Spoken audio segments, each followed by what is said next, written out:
तो आप सभी देखें टुडे फिल्म सिंज और आप सबको बता देना चाहते हैं कि खेसारी लाल जी का मूवी लिट्टी चोखा जिसमें हीरोइन है काजल राघवानी जी। और आप सबको बता देना चाहते हैं कि ये मूवी आप सबके नज़दीकी सिनेमा हॉल में रिलीज होने जा रहा है, जो कि आप सबको बता देना चाहते हैं कि लॉकडाउन लग चुका था, उसके कारण से इस मूवी को रोक दिया गया था।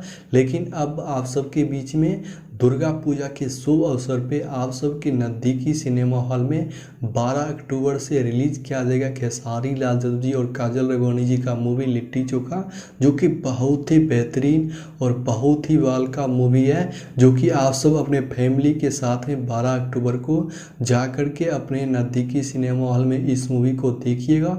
अपना ढेर सारा प्यार दीजिएगा जिस तरह से खेसारी लाल के हर मूवी हर सॉन्ग को प्यार देते हैं।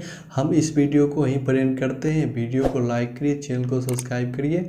हम फिर मिलते हैं आप सबसे एक नए वीडियो में नए अपडेट के साथ। तब तक के लिए।